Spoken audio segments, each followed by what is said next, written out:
What the fuck, bro? What the fuck, bro? What the... Oh my god, is that the end of the song? I don't know. I don't know if it's the end of the song. Do we know if it's the end of the song? Oh, yeah. Well, hey, why not just make it the end of the song? Who knows? Just push a button. You know what I mean? It's Monday. Just push buttons. Just push buttons. You know what I mean? Excuse me. A bit of intrigue in the chat already, right out the gate. I gifted 5 memberships, and I count 1, 2, 3, 4, 5. And Skogland himself, Skog Shrimp and Stuff, gifted 5 memberships, and I only count 1, 2, 3, 4. That is... Who's number 5? Why is there a 5 missing? Why is number 5 missing? Please, somebody, tell me the answers. Tell me the answers. Why is number 5 missing? Who's the 5th? Oh, you know what I can do? Can I go in here?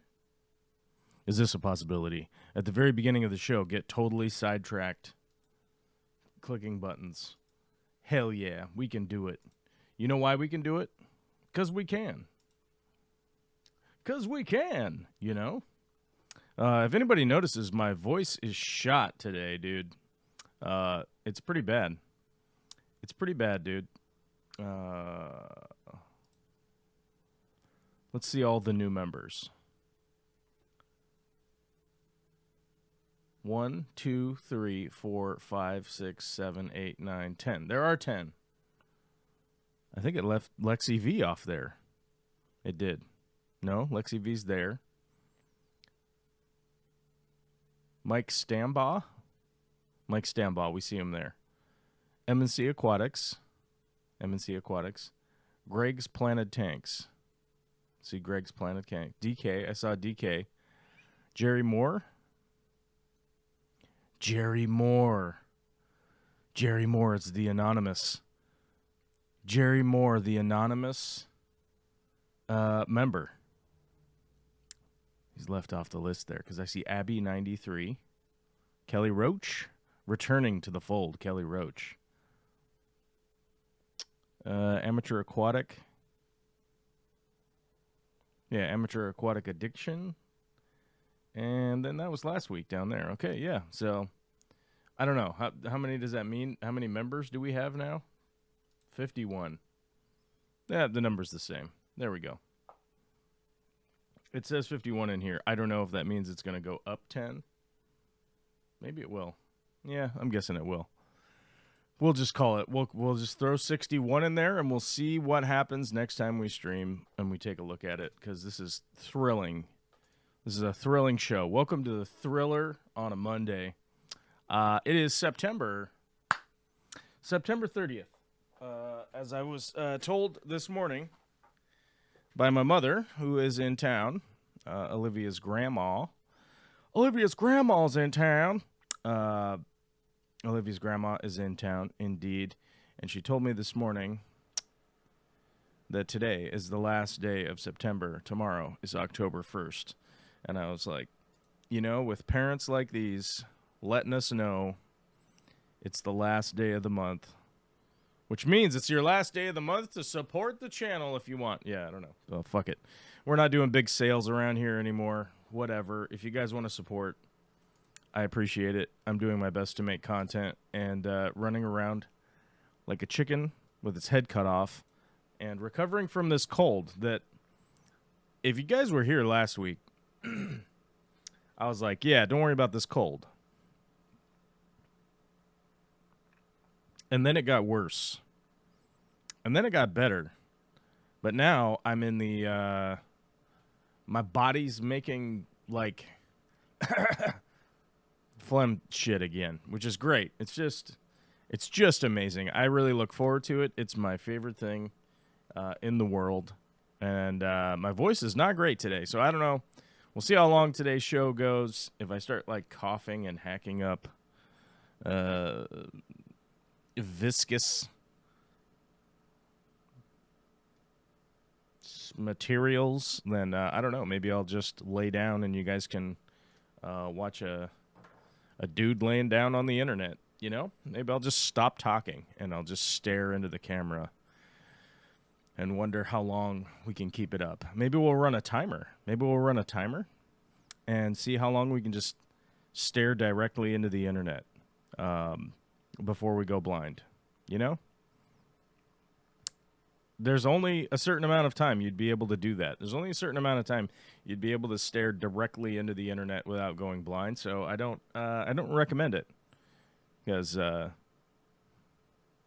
once you've gone blind, it's not good. I don't know if you know. I don't know if you've heard. Time to wake up Green Day. That's right. It is time to go wake up Billy Joel Armstrong. Billy Joel Armstrong. Right? It's time to go wake him up. It's September ends. That's today. So wherever he's been hibernating, go get him up. Wake him up. And get him out of bed. Internet staring contest. How very Office. Yeah, I suppose it would. That is sort of Office-style nonsense. Who was first to the chat? Witchy Cat? Frank Dominguez, and MFYSFY, who says, hey, long time no see. Oh, my name is different. Sunwise, I'm excited to listen in. It's been a minute. Oh, Sunwise, what's up? It has been a minute. It's been a long time. Fourth, how's everybody doing today? From Rakab Harris. How are you doing today? You're supposed to tell me. I will never know. I can't see you through the internet. You're supposed to type into the chat. Unless you are somebody who's already a member and you want to call in on the Discord, I'll join the green room so I'm prepared to listen to your sounds coming out of your mouth hole. Maybe your voice sounds better than mine does today. Who knows? But who knows? We'll find out. If anybody wants to call in, we'll find out. Oh my God, I dropped my tape I was fiddling with. It was my fidget spinner. And I dropped it and it went rolling. It's way over there now. Guys, the blue tape is on the loose. Don't be afraid. Don't be scared. Well, be sort of scared. I don't know. If you have fears of blue tape, feel free to embrace that fear and hold it inside your body. Hold it right inside your body. Take that fear, crunch it down into a lump of coal, and then crunch that down into a diamond, put it in a ring, and then put it on a ring, and then just wear the ring around. Don't do anything other than that. Just wear the diamond ring around. It's a very big deal. It's a very big deal for you, I think, if you have a fear, anxiety diamond ring that you carry around, and you can show it to people, or you could bludgeon people with it. I guess, I don't know, because since it's imaginary, probably wouldn't hurt them. Alyssa Bentley says, oh, sweet, I'm here, and we'll listen on the show on my way home. Listen to the show on my way home. Oh, cool. You're on your way home. Where are you going? Where have you been? Where we know where you're going. Where you been is a better question. Yeah, isn't it? I think it is. I think that's how normal people talk, right? With their words. Skog Shrimp and Stuff with a wave. What's up, buddy? Joel G says, hello, all the way from New Zealand. I don't believe it, but we'll see. We'll see. We'll see if we believe it. We'll see if we believe Joel G actually said hello or not. Might be a bot. Speaking of bots, there's the Fish Fam link. It's a bot, I think. We still don't know. It must be some kind of AI invention. It must have been created by AI, because I don't know where it came from. I've asked it sometimes before if it was a bot, and it says sometimes it's a bot and sometimes it's not. And I'm like, I don't understand how that works, because the only thing I really know about robot human intelligence, let's just say, I learned from Star Trek Enterprise, from Data, right? He was like a AI creature roaming about, doing missions. He was like doing tuck and roll and dive, and he karate chopped somebody in one of the episodes. I don't remember. Let me see. What episode was that? There was an episode. We have to look this up. Star Trek Next generation. What did they call it? TNG? That's what they called it. TNG. Data Karate Chops a Guy.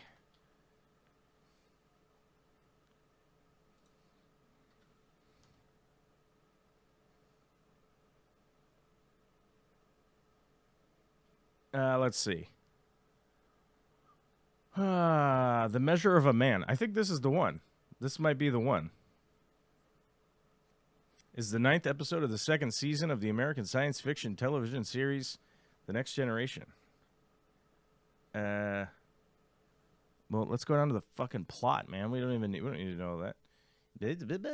While Enterprise visits Starbase 173 for routine maintenance, cyberneticist Commander Bruce Maddox, played by Brian Brophy, comes aboard to pay a visit to Lieutenant Commander Data, played by Brent Spiner.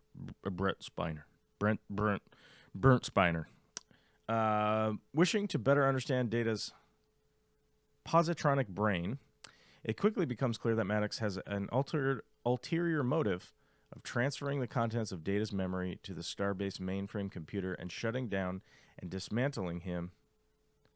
There's a lot of ands in here. To learn how to recreate the technology, though Maddox promises to restore Data following his analysis. There's got to be some part in here where he karate chops him, right? You know? Hey-ya! Which has been a long-standing analysis of the Star Trek shows, is that the karate chops are more effective than their phasers, right? Their phaser technology, right? Which I always thought was a hilarious analysis, but then I think there's a lot of truth to that in the show, you know? Like, people just get annihilated by physical confrontations, and then they'll get, like, blasted by a photon or something, and they're just like, oh, that was bad, but it seems like he got punched in the throat. That was way worse. Daryl Deemer's here. What's up, buddy? I don't know why I got sidetracked on some weird Star Trek nonsense, so that's how, you know, is how it goes. Paula Kreinberg says, in the basement, awaiting a heat wave. A heat wave? Where's the heat wave? Let's say U.S. weather. I know Paula is somewhere. Give me the national, baby. Over 110 people dead across 6 states, over 2 million without power. Okay. That was the hurricane, but where's the heat wave? Let's see. All across the South. Oh, my God, it's going to get hot as balls. You guys are screwed. It's just Phoenix, 108. El Paso, 95. San Antonio, 95. Nolens, 90 degrees. Tampa, 93. Miami, 90. Hot as all get out down there. It is 68 and sunny today here in the western Washington and the Pacific Northwest. What is this? The PNW, whatever, upper left corner. The upper left corner up here. Ooh, that's nice. It's nice outside. I was having a good time outside earlier today. And I look so shiny and clean because I just took a shower because I smelled like garbage and I had dirt all over me. I looked like a dirty miner. You know? You know, like a miner? like a coal miner, you know, not like a little guy, because I got lots of gray in my beard now. Okay, it's obvious I'm not a little guy anymore. If I go to stores, people call me sir now. And, you know, is it good? Is it bad? I don't know. It just is what it is. Did I not say hi to somebody? Myrick T's here. Oh my God, Myrick, what's up, buddy? Oh, is that because the phasers were set to stun? Did they? What kind of you know, in the lore, what settings did they have? Because they always they were like, set your phasers to stun, but what did they have them set to? Annihilate. Phaser settings in TNG. Let's see what... In Star Trek The Next Generation, phasers can have multiple settings. Okay, here we go. Stun. With low, medium, and heavy stun settings. Thermal effect. Phasers can be set to thermal effect level 1, which makes a sound similar to melting something. Overload. Phasers can be set to overload, which converts the device into an explosive charge. Yeah, I don't know. We don't have a list of the settings. What is the standard phaser setting? Let's see. Boom. We're booming over to... We're just going to bust over to Reddit and see how weird this gets. Every time in Star Trek, they say either put the phaser on stun or put the phaser on kill. I've never heard them say put the phaser on kill, but I could be wrong. I could just be not remembering. Somebody says you could set it to safety. Somebody said you could set it to safety dance. Flashlight.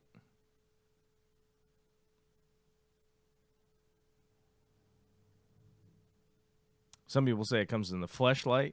Comes in frequently. Yep. I imagine even if the standard was stun, when it's a life or death situation, anytime you're shooting a phaser at someone, is heavily preferred to actively confirm and plainly state that it should be on stun. Yeah, I don't know. Reddit did not help. It made us think about fleshlights.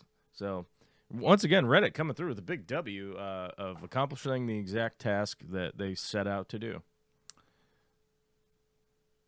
Yeah, I don't know. It seems like they always say set the phaser to stun, but what's it set to, like, before that? Liquefy? Frappe? Is it maybe frappe? It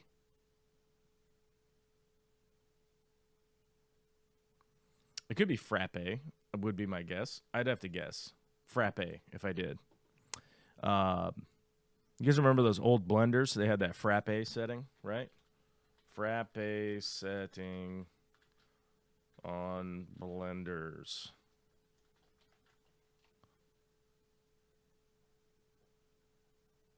Oh, hearing weird noises outside. That's always good. It's always good to hear weird noises outside. Because, you know, nobody ever dies in a movie when they hear weird noises outside. Right? Everything, it's totally normal. When making a frappuccino in a blender, you should start on low speed and gradually increase to high speed. This allows you to crush the ice. Yeah, I get it. Where's the frappe? Give me an image. Let me see if I can find an image. Yeah, this old bastard. Look at this thing. Oh my God, you guys will know what I'm talking about. These things just used to annihilate food. The Osterizer. These things, you know. And you used to be able to find them. And there's the setting right there. That's the one I'm talking about. Right here. Frappe. Look at that. You have mince, stir, grate, beat, crush, puree, blend, cream, shred, chop, grind, whip, frappe, crumb, liquefy, and mix. All these settings, which almost every single one of them seem to be just high. Like full speed, right? There's like 9,000 different settings here. It's either high speed or low speed. That's it, you know? But I'm thinking that, like, if I had a phaser, I'd want it to have, like, these settings right here. Like mince, stir, shred, blend, frappe, liquefy. Yeah, I'd want all these. Chop. Booyah. If I had a phaser in Star Trek, this is the settings, the button settings I'd want. I'd want these button settings right here, dude. Yeah, and I would say that like 1,000% of the internet agrees, right? So you take the first internet and then you multiply that into 2. And then you keep multiplying until you can get to 1,000%. And they'll all agree. All of them, I think. Yeah. Which reminds me, next time I go garage sailing, which is not something I do, but the girls make me go, Vicky and Olivia both force me to go garage sailing with them from time to time. I'm going to look for an osterizer next time I'm out there. See if I can get one for like $2, from some elderly person that has accumulated too much stuff. You know what I mean? You could probably run a lawnmower with a motor from an osterizer. I bet you're right. You probably could. You probably could put... I hear all these... There's a lot of people outside talking right now and dogs barking. I recognize the voices, so I'm not in danger, I don't think. Oh, did you remember to hit like and subscribe? That apparently is very important to the bot. And because we have not determined whether or not the bot is sentient, right? Or if it has reached sentience, if it is it good? Is it bad? Is it Skynet? It could be Skynet. You know what I mean? Like, it could be Skynet. So it'd be really hard pressed to, not do what the bot says. So you have to do that. Yeah, I think. Kelly Roach says, hey, people, it's been many moons since I've been on the stream, got married, got COVID for 2 weeks, and had the rest of my fancy goldfish pass from an unspecified illness. Well, hot damn. Sounds like some good, sounds like some bad, sounds like some bad. Maybe you got COVID because you got married? I don't know. I don't know how that works. I've gotten COVID, I don't know, like 3 times now? 2 times? It's been multiple times. I know 2 for sure. And I have to say, like, if I was going to give it a Rotten Tomatoes score, maybe like an 11, maybe 11 out of 100. 11 out of 100, not good, right? It's not a 0. Because I would say that kidney, liver, bladder, infection all at the same time. That I would give that a 0. I give that, and pneumonia all at the same time. I give that a 0. That was a 0. That 0 Rotten Tomatoes score. COVID's like an 11 because I just kept going back to sleep, So, and there was the coughing and the feeling like shit, but I just kept going back to sleep, taking medicine, and I didn't really think I was gonna die. Although I will say, the kidney, liver, bladder, pneumonia, and I thought I was gonna die. I thought I was gonna die, and they were pumping me full of drugs to convince me that you're okay.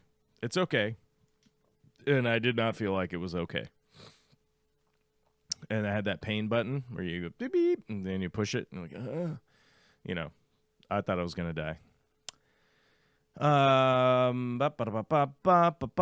Okay, what's our title today? Aquascaping Ideas. My God, guys, I've been definitely coming up with a lot of aquascaping ideas and making a bunch of notes on what I want to do aquascape-wise. And it's always important to, take notes. It's very important to take notes because, here's the reason. Come up with an idea, and I don't have time to go set up a tank. And I will 100% forget. And so I've been taking notes and coming up with ideas. I would say, personally, nowadays, the easiest way to come up with ideas is like a simple Google search, right? Like if you're not feeling inspired, right? If you're not feeling inspired and you don't have that inspiration, nothing quite like a good hour of doom scrolling with whatever search preference, high quality images of aquascapes, and scroll through them, find some of them, and screenshot some of them that that you're really interested in. So, and I think I think for me that is a huge advantage that I didn't have when I initially started this whole aquascaping thing 20 years ago, it just didn't exist, right? It just didn't exist in the form that it does now and the accessibility that it does now.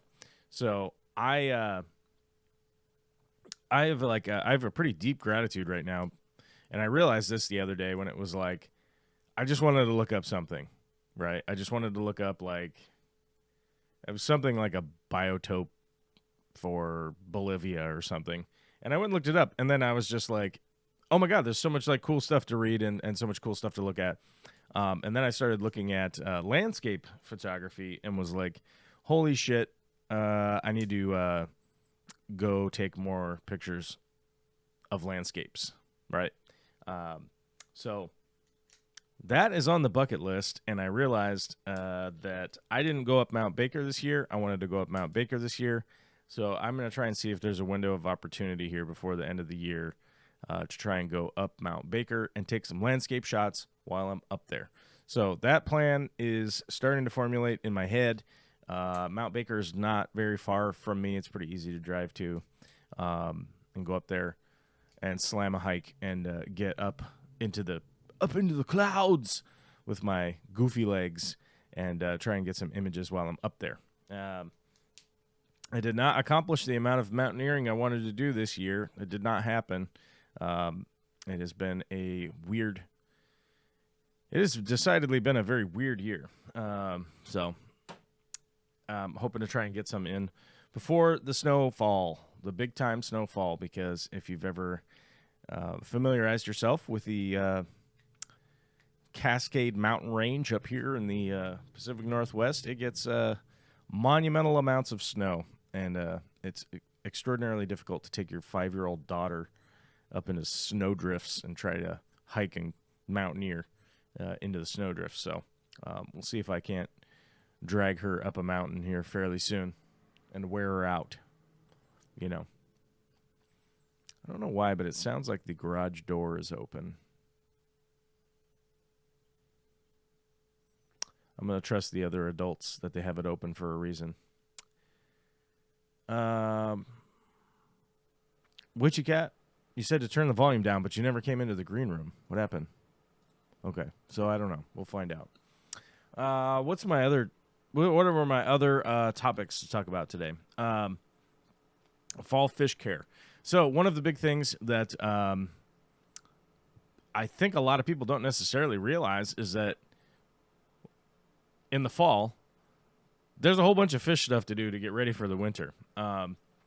First things first, all the outdoor ponds got to get broken down. Anything that's outside in my neck of the woods, it can't be out there over the winter. So we do have a small pond. The bigger issue that we're going to have to deal with the small pond is bringing in all the pond plants. So potentially I'll have a bunch of pond plants living in my sumps, and people will be like, why do you have pond plants in your sump? And I'm be like, I want them to live until next spring and not have to buy pond plants again. So those are going to be coming in, and now is kind of the time where we start to get into this beginning of October. We do have a lot of nice weather days coming up, but we do have cold evenings when it's going to start dropping down in temperature. So the first thing to do with your ponds is make sure that your fish is either A, hardy for winter, or not. And if it isn't, then you obviously got to bring them inside. I don't know. I feel like this is advice for the kind of people that just maybe spend a lot of their times breathing out of their mouths and staring up at the sun. But, you know, it is what it is. If it's going to start freezing and you don't have winter-safe fish outside, you're going to have to set up a tank. Definitely now is the time to do it, so you have time to get it cycled, make sure that it's running properly, and get those fish brought in. I know a lot of people have been doing the rice fish outside. Rice fish are fine in the frozen water. We currently have three little koi fish. They're kind of they're kind of the funky cheap ones that we got from the big pond store out in Monroe, Washington. If you've ever been out to Monroe, Washington, there is a big pond store out there. I'd like to go back and shoot another video there. Now that it's been 2 years post-COVID, let's see what it's like. You know, when it's been up and running, the normal. And now's probably actually the time to do it. I should jot that down to run out there and shoot a video for like a half an hour. So we'll get those pond plants moved in, and I'm going to actually put them in the sump of this tank right here. Because this tank is never ending having an algae battle. There's just... I'm at the point where even myself is getting flabbergasted that there's like something going on here that I don't know about. And I almost feel like I'm being punked by this tank because it makes no sense. Everything I'm doing should be clearing up the algae, and it ain't.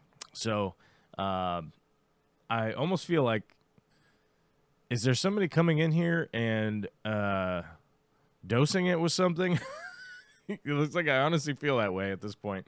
But once again, and I've mentioned this a million times before, patience is a virtue that keeping fish tanks will force you to learn. It will force you to learn some patience. It's 100% the key here. Is I just have to maintain patience and keep waiting, and just keep waiting for the tank to balance out. There's so much plant in this tank. There just shouldn't be any nutrients left for fucking algae to be growing, and it is busting at the seams. So I'm really wondering at this point. I'm almost wondering if there is. Because I reused substrate, I'm almost wondering if something may or may not have been done to said substrate before I put it into this tank. Is almost what I'm thinking. Is like, did somebody dump a gallon of fertilizer into that into the container of fertilizer that was out, or the container of substrate that was outside? Sorry, I'm remembering I gotta put this card back into this little camera that's right here. I'm gonna swap it around. I think, yeah, this is the card that goes in this one. I just remembered I gotta put it back in there. The video card must go back into this little camera. And if anybody is wondering what camera I'm talking about, I'll show you.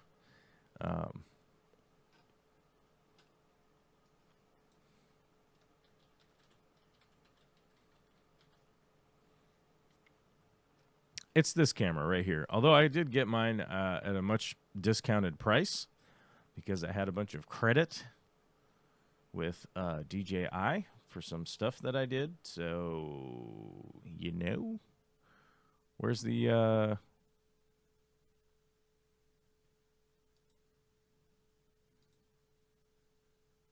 Oh, here we go. Copy. This is an Amazon affiliate link. If you go there and buy this camera, which I will tell you is an amazing little camera, it's fucking... it's insane, I will say. I mean, it takes like 8K pictures and stuff. I don't know. It's fucking crazy. It's a little Action 5. I had a bunch of credit built up with... oops. I gotta turn it off. Why did I actually turn it on? Blah. This one's loud as shit. It's set to loud. Anyhow, amazing little camera. I had some credit with them, so I just ordered it right out the gate. They sent me an email. They were like, "Hey, you own a bunch of our cameras. Do you want to try the new one? Here's a good deal." Blah blah blah. So, amazing little camera. Very enthusiastically encouraging people to just switch over to using DJI cameras from here on out, because my big cameras just have a tendency to not I don't film with them that much anymore because I have little action cameras where I can pretty much just film everything that needs to be filmed. And it's pretty interesting. Anyhow, so back to weatherizing for the winter. First off, you definitely have to you definitely want to take into account your fish, right? The fish is going to be the first thing that you have to take into account. And I say that because there's not really going to be a chance to replace your fish. If you if you kill your fish, that you could get a same one, but it's not going to be the same fish, right? And so you're not going to be able to replace that. As far as plants go, you could probably replace plants. So it's less of a gotta do right now kind of situation with the plants. But as soon as the plants freeze, as soon as they get too cold, it breaks down. It essentially breaks their cell structure, and they just won't ever return. Generally speaking. So a lot of those pond plants, I got to bring them in and get them into the sump. And I'll show you which ones they are, I think, when I bring them in. We only have 3 out there. It's nothing super crazy. One of them's kind of rare, and I'm going to be honest with you, I can't even remember the name of it off the top of my head. I'll probably have to look it up and be like, and encourage my brain to work properly. But, yeah. But yeah, once I get those in, I'm actually just going to store them in the center chamber of the sump over there. Pretty easy to do. The light is automated down there. Water is fine. They'll just float down there. Easy peasy, lemon squeezy. That's how I maintain the pond plants for next year is I just float them in the sump, let them grow, let them reproduce, make sure that they, if there's too many, I just trim them, take them out, give them to somebody if somebody wants them. More often than not, there's no takers that are near enough, and then people will be like, can you ship it to Tuscaloosa? And I'll be like, I can't do that. What are you talking about? So I just keep them in the sump, and that's the easy way to go about it. The other thing to take into consideration is I don't want to personally be doing breeding projects this time of year. I know that we're coming into the busy fish keeping season, so if you are somebody who's breeding, now's the time to ramp it up if you're somebody who sells fish, because the breeding season being now, you'll have fish to sell in the next couple months if you're somebody who's selling them. That's not something that I personally do, so there's no reason for me to do that. And the reason I wouldn't want them to be breeding as much now is I don't have any outdoor space or anything like that to move them to. Additional tanks, however you want to explain it. I don't have a bunch of extra space for a bunch of breeding fish at this moment. Now, the easiest thing to do there is start to switch over to some of the dry foods, not have live food, baby brine shrimp, all that kind of stuff. Just slow that stuff down, allow them to have more dry foods and things like that aren't going to trigger their breeding as much. There really isn't much that you can do as far as, making their breeding be zero, right? But it's definitely going to slow down some of the aggressive breeders and whatnot, because I don't have anywhere to move the fish to. There's no real estate for them to go to without additional space like tanks that are outside or the pond or whatever. Like I don't have any extra ponds outside that I can move them to. So that's something to definitely take into consideration and make sure that I'm actively planning for whatever fish load I'm going to have to deal with, and make sure that load isn't too high over the wintertime. And especially because I don't have any mosquito larvae net. I don't have any. I'm trying to think of other live foods I collect, but I think that's about it. I think all I do is kind of collect the mosquito larvae.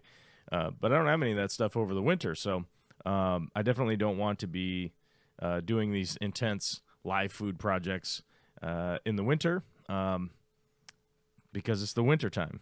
I'd rather be sipping some hot cocoa and going snowshoeing or whatever. So that's what I'd like to focus on the winter. I don't want to do these like breeding projects, and I'd rather be setting up new aquascapes and refining hardwoodscapes and stuff like that, hardscapes where I'm inside, so I'm not outside in the rain, in the pouring rain and 36 degrees Fahrenheit, which is what, 2 Celsius or something? What is that? 1? 36 F2C. What is that? 2. Yeah, it's 2. I don't want to be outside in 2 Celsius. Oh my God, the phlegm is building up.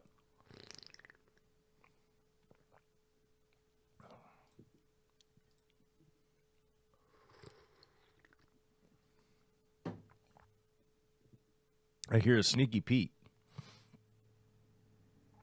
Are you a sneaky Pete? So sneaky. Are you sneaky? I'm so sneaky. I clicked the button. So damn sneaky. What's up, dude? What are you doing? I am sitting here watching the wind tear through my yard and working on websites and listening to you. Oh my God. Is it windy up there again?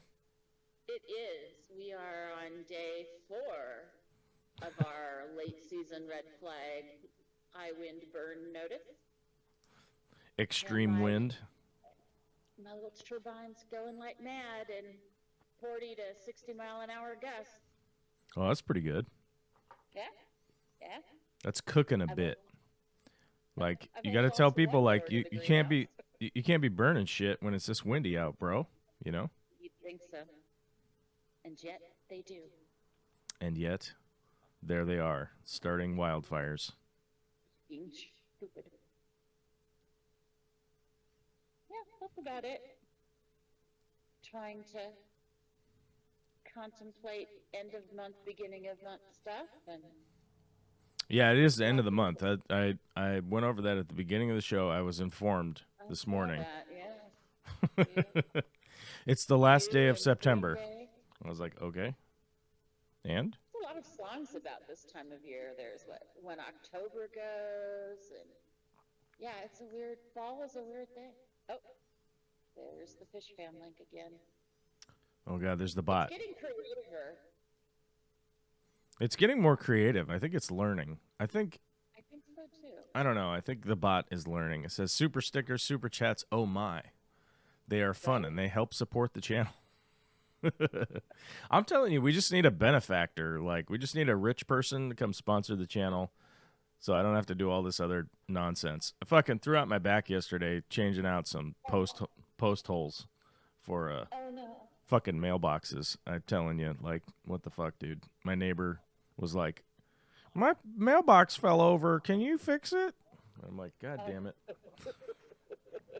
Now that lawn mowing season's over, I thought I was off the hook. God damn it. Yeah, she's dying, so we'll just. I guess she needs to get her mail in the interim. No, I have to get her mail. Oh. Okay. I have to go unlock. I have to get the keys from her. Then I have to go unlock her mailbox, get her mail for her, and then go away. Well, in some mythical world somewhere, someone's keeping score and you're earning brownie points. So you go. Yeah, somebody's excited. I'm telling you, for sure. Somebody out there, oh my God, they're zazzed for it.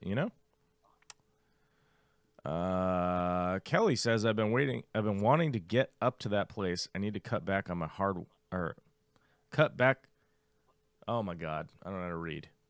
I need to cut back my hard water lily pretty soon. Yes, you got to cut it back, and water lily can hang out. I forget. Water lily can hang out frozen, right? It does not know. Yes. Yes, water lily is winter hardy. That's right. I don't need to bring in the water lily. Although we don't have any this year. Somehow it died. Maybe we left it out in the frozen and it's not. And it's not. I thought it was winter hardy, but I forget how it died. I think a raccoon, maybe. I don't know. Something killed the water lily, and we don't have it anymore.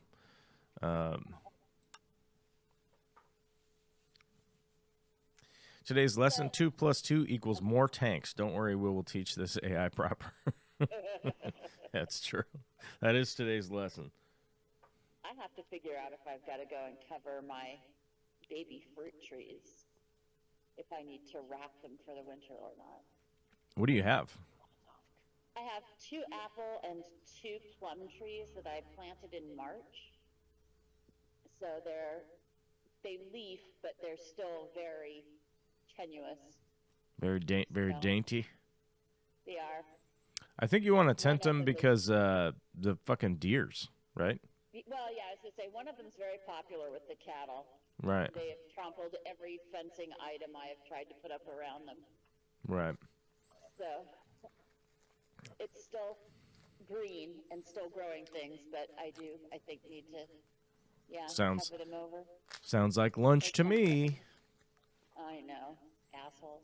No, I mean I'm a vegan. I'm a vegan now. I just eat tree bark. Do you? Well, yeah, if I see a tree, I just go over there and just start chomping on it like a psycho. It's good. People are into it.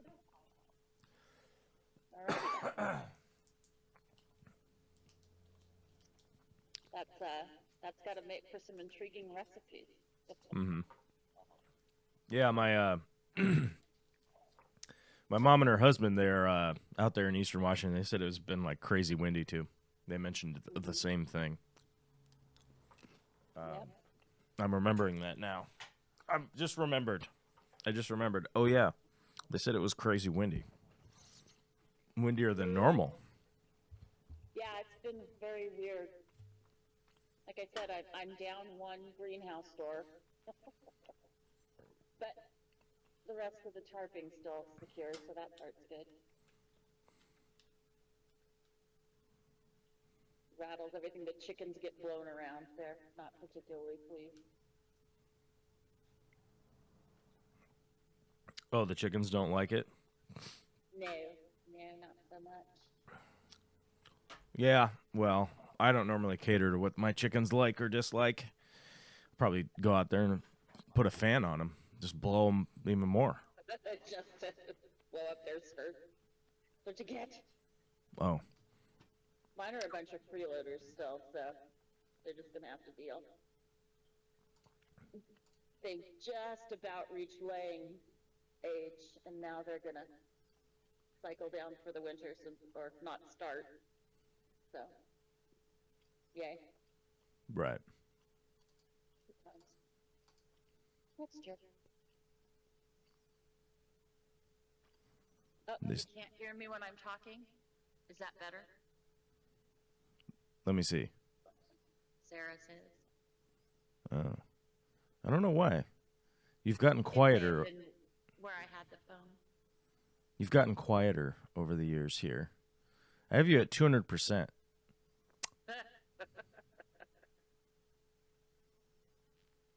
Well, that's much more effort than I normally put in, so good job. Yeah. Yeah. Are you on? Can you go 200%, please? Can you just do that? I'll get right on that. Where's your audio output setting? Can you do that? On my phone? Is that what you're talking about? No, I don't think so, because I'm on my phone. It doesn't really care much about that stuff. Let's see.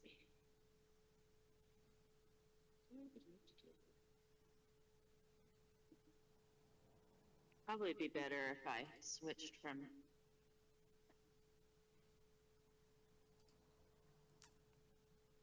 This will probably be better.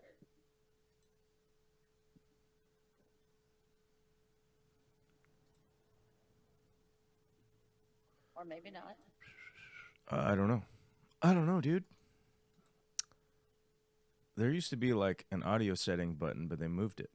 I don't know where it is now.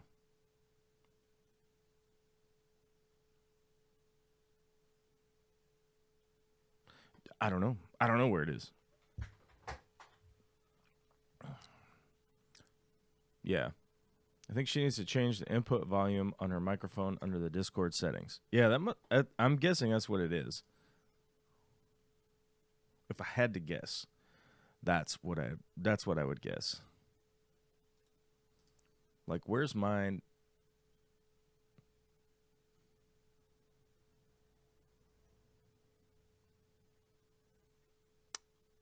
What? It used to be right here, but I don't know why. I don't know. I don't know where mine. I don't even know where my friggin' settings went. They seem like they're gone now. What? I guess not. I said, is that better? I'm guessing to be what is the direct answer of no. Well, it's the same for me. I could hear you the whole time, but I don't know. You're like input is low coming from Discord into the streaming software as a device. Hold on. Talk. No capping to death. Give me a check. Check. Yo. What be the haps, perhaps, people? I do not know. Yes, this goes. Huh? This goes out. Wait, what the fuck? This comes from there. That goes to there. This goes to there. Oh my god. Oh, hey, I found it. Is that better? I don't know. Everything is cranked to the max. It doesn't. That's hilarious. No, I think it looks the same on the streaming side over here. I don't know why. I don't know why that's the case. You're like quiet now, and I don't know. It's not here. I don't know either. I'm lost. Yeah, because I have this set. I have this set to 100%. We've got to go in device settings. Let's see. Audio system. What's that? Sarah says it's something to troubleshoot on the stream. Yeah, well, when I'm off stream, I won't. When I'm off stream, I won't be in here. I'm gonna be elsewhere. So that's the mod, but that we don't need that. That's that thing. That's what? Huh? Enable DX12 game capture? No. Vulcan. But hide that. No. In-game HUD. No. Burp. Burp. This is that part where I just make noises. Sharing. Good. We like that. We don't want sharing. We want advanced. That's right. You're advanced people. Oh my god, this thing has been set to prefer CPU for video processing. Oh my god. Why? Why would you do that? Is it a problem? And I'm not sending any data. So we'll see.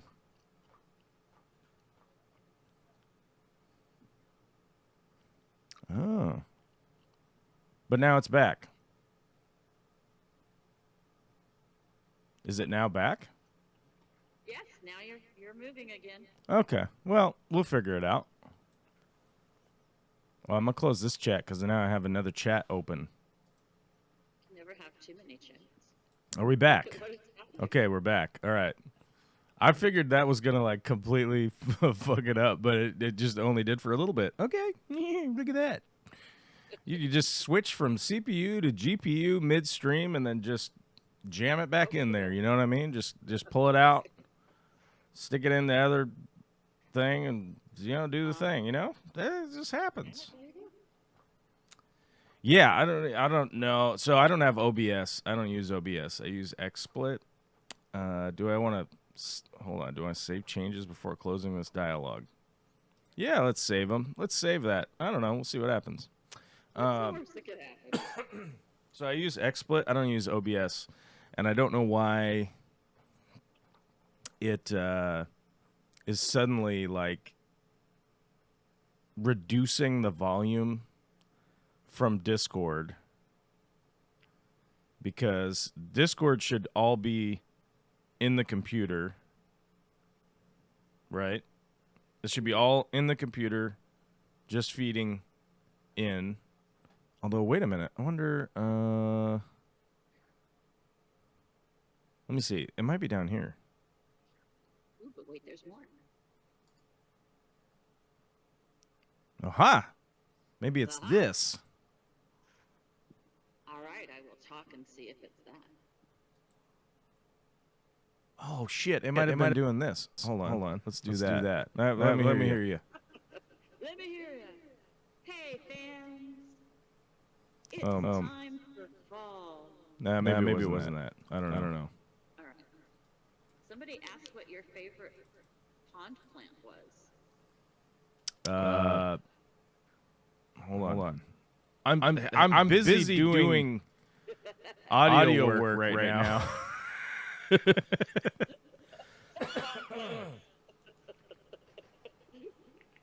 There's something wrong on the internet. Oh, did that double it? Oh, that doubles it. Okay. Oh, we're going crazy with the audio over here, dude. We're fucking it up big time. We're just midstream, dude. Echo. Okay.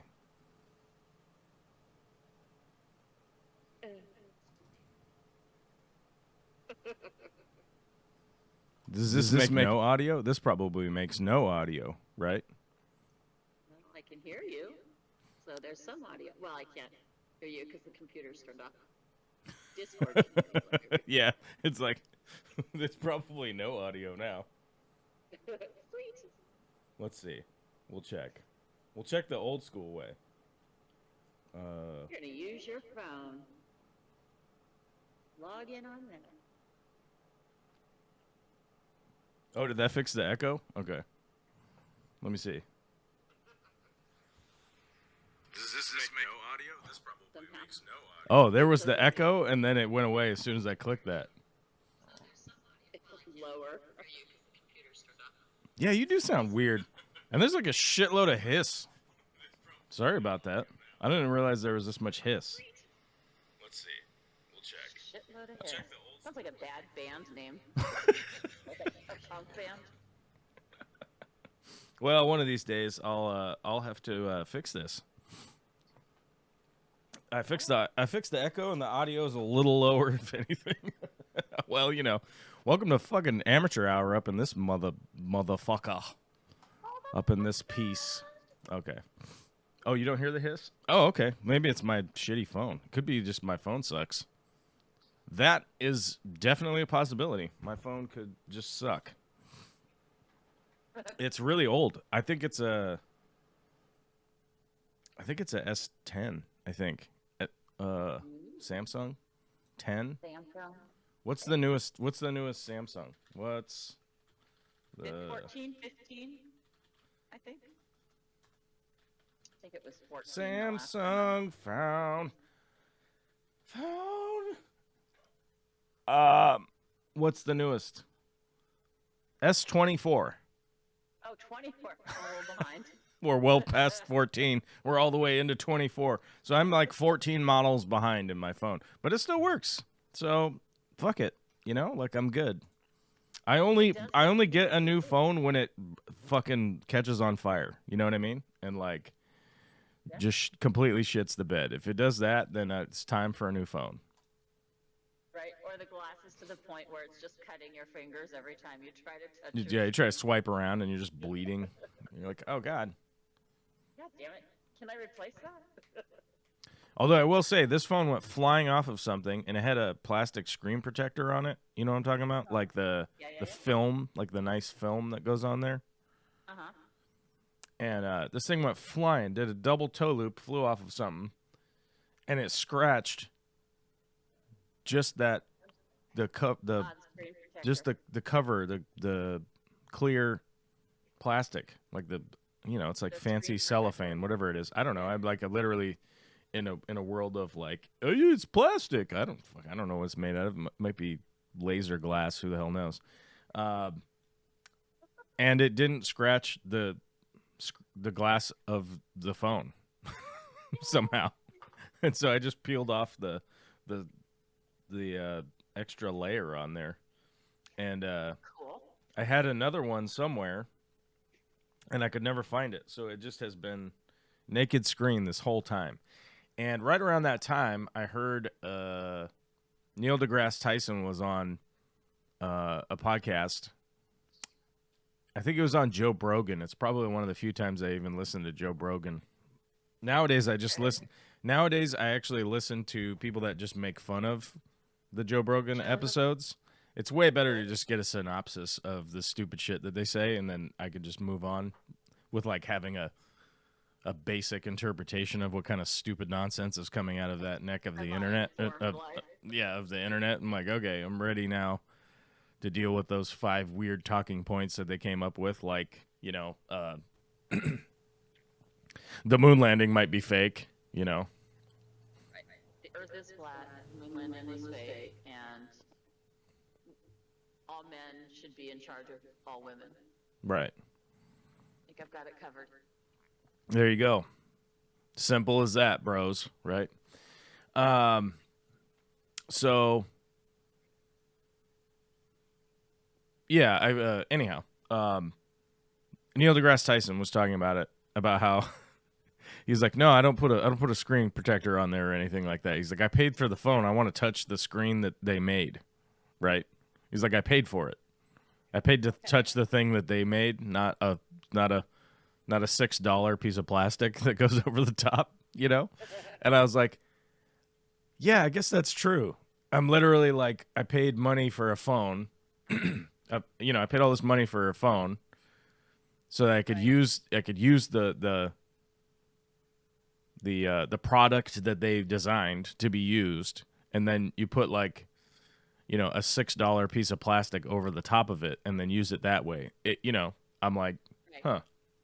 You know, it's not like your wiener. You know, your phone's not going to catch STDs. It doesn't need to wear a piece of plastic over it, right? And so I was like, oh, yeah, that makes sense. You know? And so I was just like, we're good. I'm going to rock with the screen here and see what happens over time. But Bracken's here. What's up, Bracken? How you doing? I swear I saw Bracken somewhere a while back. I don't know where. I swear I saw Bracken somewhere, but in person, you know, on the interweb? In person. And I swore it was Bracken. But you know, the problem is with white people is that we all look the same, and so I could have just been seeing some other white guy and been like, maybe I just saw some white guy, and then I started thinking about Bracken, and I was like, how's Bracken doing? I hope he's doing okay. You realized you miss him, and Yeah, maybe that's what it was. I don't know. I could have been a fever dream. Who knows? I mean, it could have been any number of things. D-Rock says, the moon is hollow and it's an alien space station. Yeah, of course. Factually true. You know, it's actually factually true. Maybe at the GSAS meeting. Actually, maybe that's what it was. Yeah, because I went to the auction in spring. So maybe you were there. Did I talk to you? I can't remember. you have a new live stream viewer. I know I talked to Bentley. I talked to Bentley quite a bit while we were there, so I remember a lot of that. He was going through a kind of a tough time. He just lost his job, and it was like, what the fuck? You just got that job. What happened? Lush and Salty Aquarium says, first time to your stream, though I've been watching your videos for quite a while. Love your plant knowledge. Oh, thank you. Thank you. Very much appreciate it. These days, off the top of my head, I'm not that great at in-depth plant knowledge off the top of my head because I just don't, I'm not using it as much. I'm not using it as much anymore. And I need to make a better reference of all of my computer notes that are absolute chaos. So I did find, Witchy Cat actually helped me find the AI program that's worth using. So I'm actually going to input all of those notes in there and then make AI organize it so it makes sense. Because it's like, why are we building all these fucking autonomous robots if we're not making them do stuff for us. And it's been a daunting task that I wanted to undertake, but it's like I don't want to go through all these like Word document files. This is crazy. So one of these days I'm gonna find all of the Word files, then I'm gonna take them. I'm just gonna stuff them into a AI, and then I'm gonna be like, make sense of this, and they'll be like, it might take a little while, and I'll be like, I don't care. You live, you die, you do this, you know. So we'll see. As far as like my basic understanding, it still exists. I've just been doing this a really long time, and you know, somebody asked me a while ago. They were like, you know, what do you want to do for a career? Blah blah. And I was like, yeah, realistically, I would like to own a company that was just doing aquariums all the time and just building shit all the time.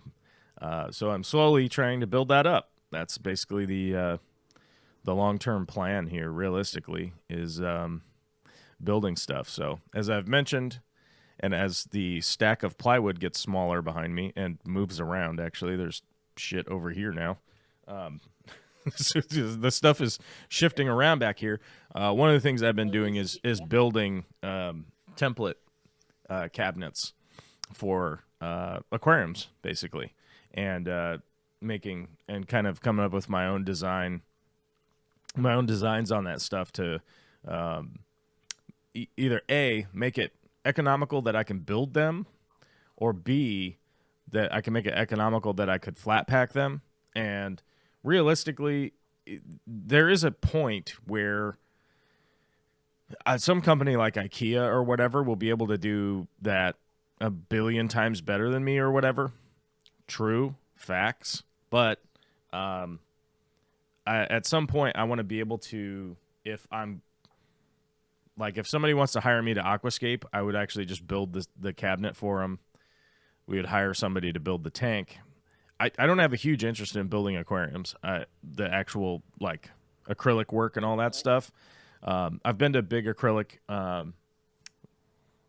factory floors where they build them and stuff, and that is not the type of work that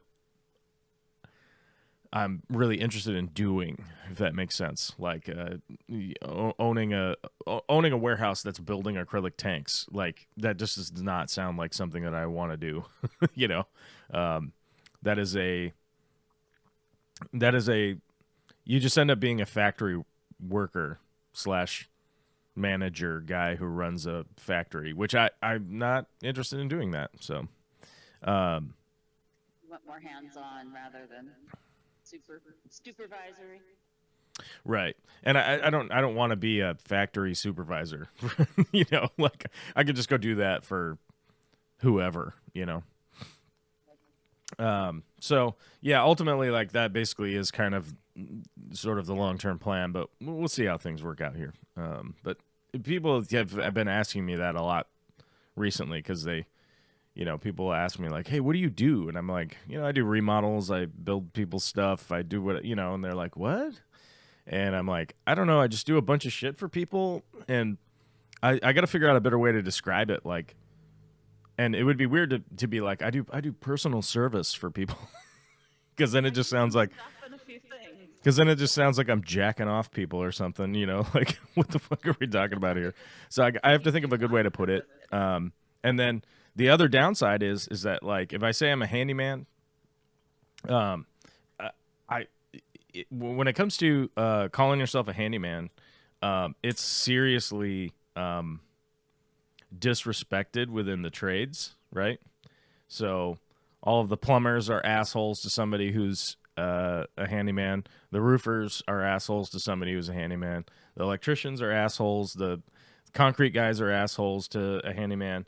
Now, the general population actually doesn't look disfavorably on somebody that's described as a handyman. So it's a weird sort of two sides of the coin type situation. Yeah.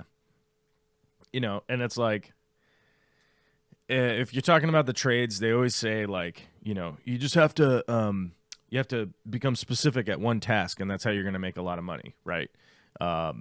which is probably an accurate representation. Is like if you do concrete for 30 years, you're going to be able to charge more than somebody, you know. He's been doing it for 30 months. Yeah.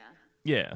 And so it's like, you know, you could charge more, but people don't want to pay more just because you're gooder than the guy who's still good, right? You know, so it's like, okay, you know, like let's say you own a concrete finishing company and it's like, okay, well, this job we're going to charge, you know, 32,000 for, right? And it's like, but that job could easily be done for 20 grand, you know? Right. And those, and that other company still make money, right? So I think the reality is that when it comes to being specific in the trade, basically what ends up happening is like if you have more experience, you just jack your price up to a point where you do half of the jobs and make twice the money. And so that's why it's like looked so favorably upon by the trades that like, oh, if you're a handyman, you're just getting fucking ripped off and you're doing shitty work or whatever, you know. And it's like, well, I mean, I can't necessarily be the guy who can only go around and fix people's front doors. You know what I mean? It's like, oh, you got a back door? Oh, sorry, I can't do a back door. I'm front door. I'm front door specific. So you know, if you got an entryway, then I'm specifically the entryway guy. You know, whereas, you know, the neighbor is like, my fucking mailbox got run over and it's broken. Can you fix it? You know, and it's like, okay. Can't dig a hole. How dare You know, you? well, I can set a post, and I built the whole thing. Maybe I'll post pictures of it at some point. I don't know. I have seen your post setting abilities. But I made a fancy post. I put trim on it. The mailbox had been put on by somebody who didn't know what they were doing, which then somebody would probably say like, oh, that was a handyman. Right. You know, and I had to rivet the thing back together, her mailbox, and rivet the door back on, you know, and it's like, I have a riveter, right? So I can do that, as opposed to what the previous person did was put a block of wood and then a wood screw, and that was what was the hinge point for the door, which obviously rusts and gets gross because it's sitting out in the rain.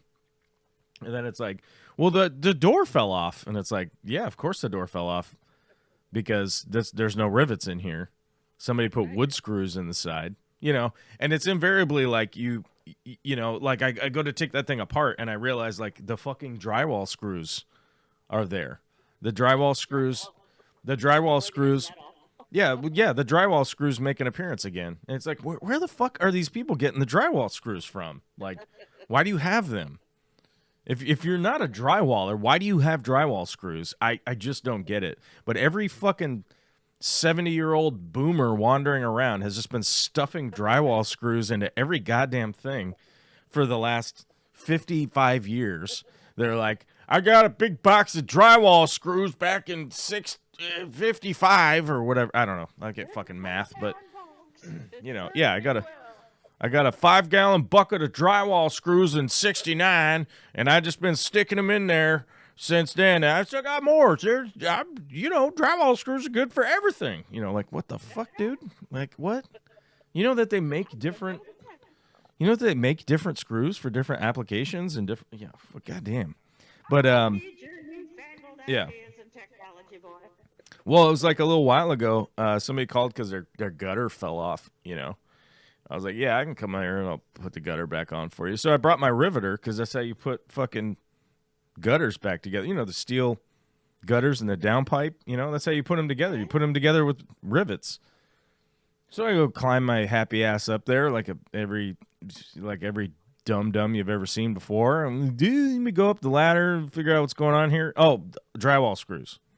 The goddamn gutter's been put together with drywall screws again. It's fucking drywall screws. Like, what are you doing? Like outside? On the screws on the inside. It's crazy. It's crazy. The drywall screws are the bane of my existence. I swear to God. Anytime I go to take something apart, somebody's like, it's broken, and then boom, drywall screw. Oh, great. This whole thing's going to be a clusterfuck. This is going to be a nightmare. Oh my God. Some old dude. Yeah. You know, it's like some old dude that some old dude that drove a truck for 50 years.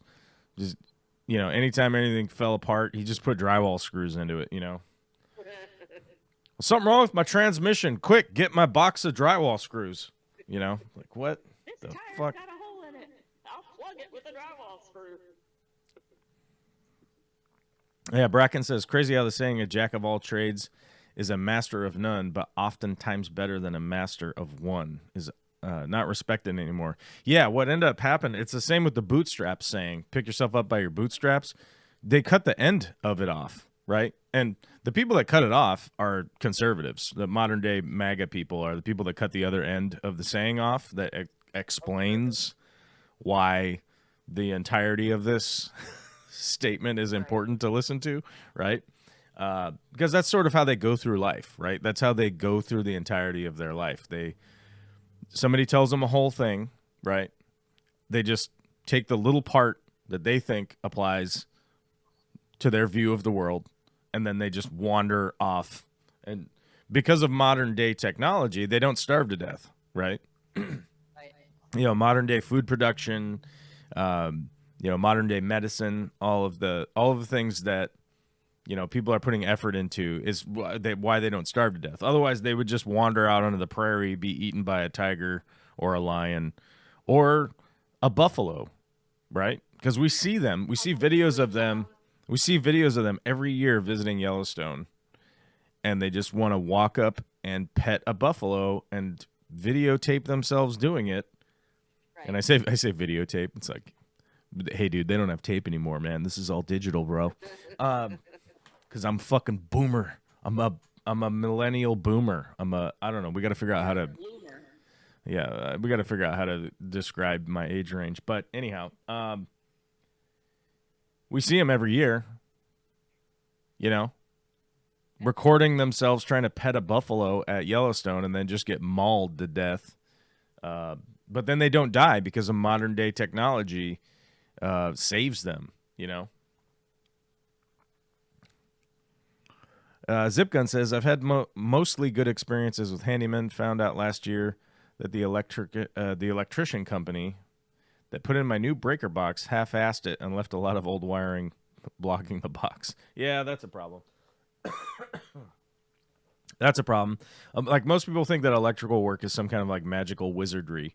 And it's not. It's all like public information. The National Electric Code is public. You can just go look it up. You can be any person. You can go look it up.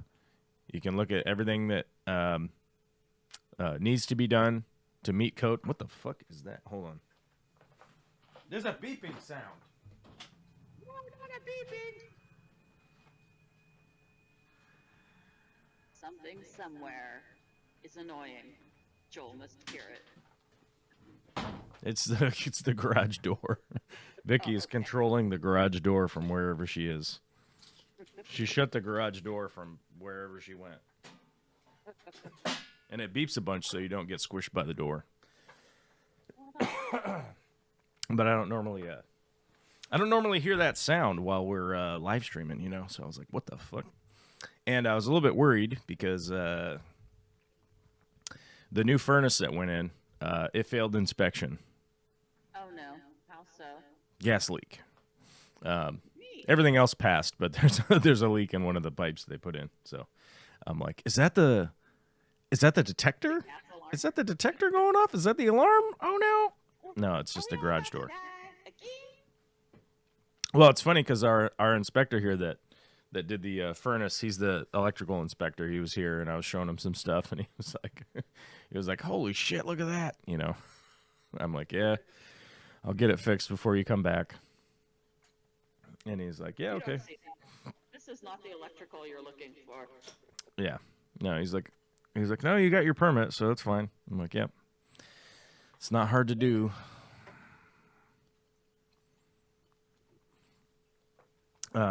As Zipgun says, so yes, you can get great results from handymen and shitty results from professional tradesmen. Yeah, for sure. You can definitely get, it's all spectrum. Yeah.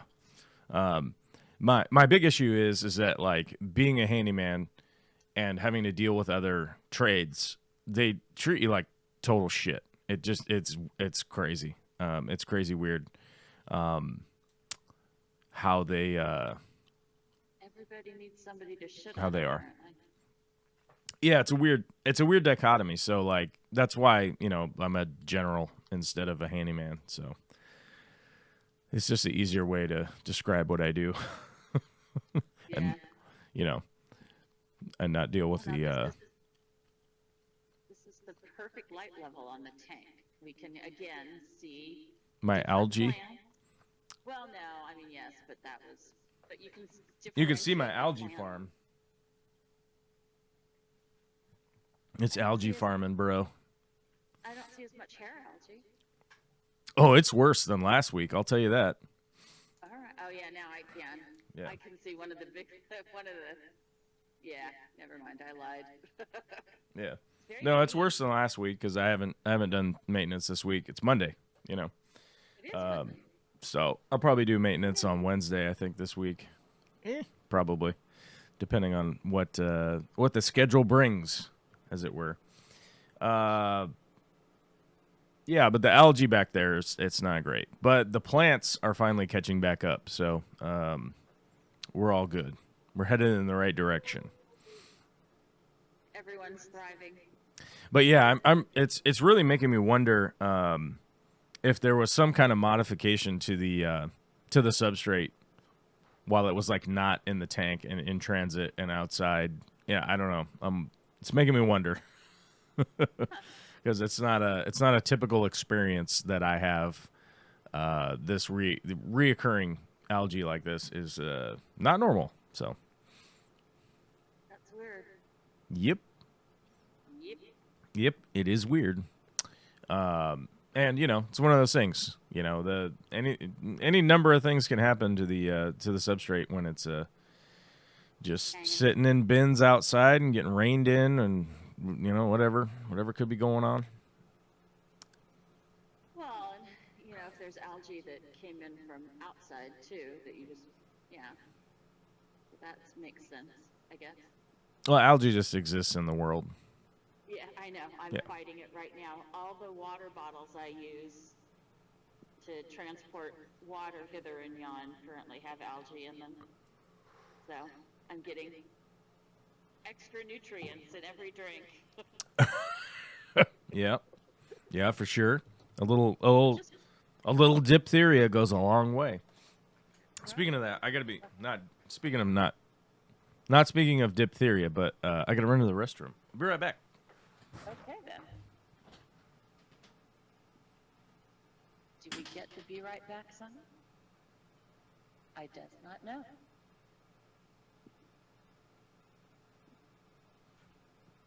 I love the name Lush and Salty Aquariums. I take it you do both freshwater and saltwater? If you're still here?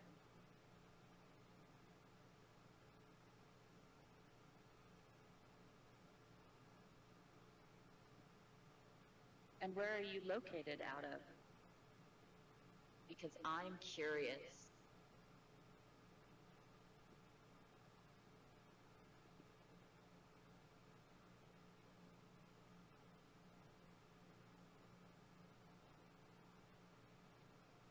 Ooh, did he mute me before he left? That takes all the fun out of it. Oh, he didn't. What did you get, Alyssa?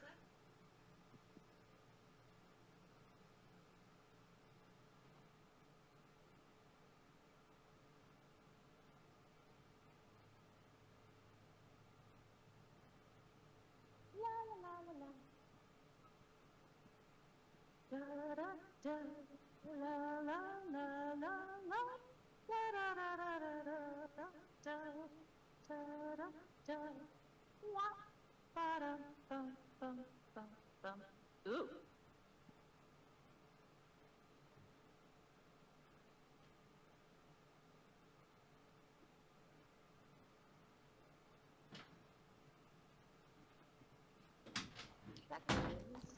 Don't worry, boys and girls. I was just out there picking myself up by my bootstraps. Salt and plecos? What? Alyssa bought fishies. Uh-oh. Alyssa bought fish. Yeah. L519s? and super wise.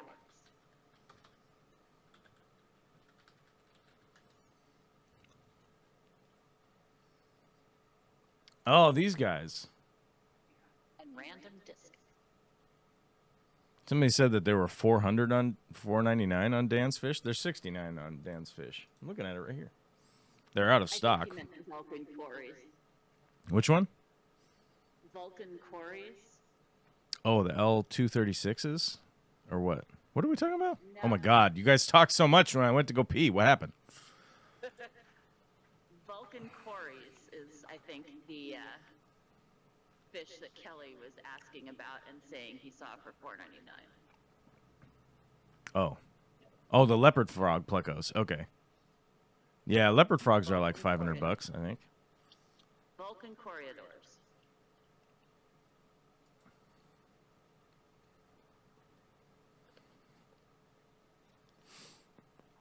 Vulcan Corridor.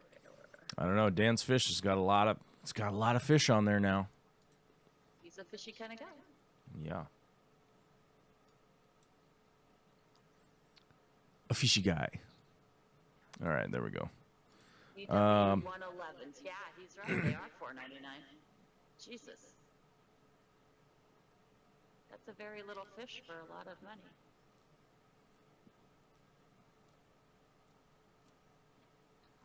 They're German. Did I miss the rundown of all the tanks? Actually, the only real tank I have running right now is this one back here. It's 120.